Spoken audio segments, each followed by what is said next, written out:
انتوا الحل في ايديكم، ما انتوش عايزين تدونا ليه؟ مش عارف. عايز تغسل في طوب الارض البيت بتاعي تديني ضمن ثمنه، ما يلزمنيش اصلا ان انا هسيب البيت اصلا. حرام عليكم، اتقوا الله فينا يا ريس. مش هنسلم. خلي الناس بتاعتك تشوف شغلها صح. انت النهارده يا سياده الريس بتقول عايز تاخد بيتي، انا ما عنديش مانع وما عنديش مانع من التنميه، بس عشان تاخد بيتي وانا بنيه واقف ببنيه من 2001 ل 2011 حتى اني سكنت فيه، وتيجي تقول لي عايزه، طب اديني حقي، انا مش عايز اكتر من كده. لكن تقول لي اطلع بره واديك فلوس ومش عارف ايه، انا ما يلزمنيش ده كله، انا يلزمني بيت قدام بيت، وده قرار. انت بعت النائب بتاعك سيد كامل الوزير وقلت لنا يا ريس بيعتذر لكم، وكل ده كله اتنفى. اتنفى ليه؟ من بعد 23 لغايه النهارده مفيش حاجه اتعملت. وقالوا ان احنا هيدونا بيوت قدام بيوتنا وهبني لكم كومباوند، لكن مفيش حاجه اتنفذت. القيادات هنا بتقول لحضرتك عينيا الاثنين يا ريس وكله تمام، لكن مفيش حاجه بتتنفذ.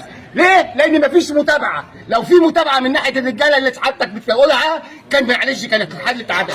احنا دلوقتي مش لاقيين حل، الحل في ايديكم، احنا عايزين بيت قدام بيت، مش عايز اكتر من كده. انا بقول لك انا ببني في بيتي من 2001 سكنت فيه في 2011، يعني 10 سنين انا ببني فيه. تعبي وشقاي ده كله هيروح فين؟ انا عايز حد يقول لي حل.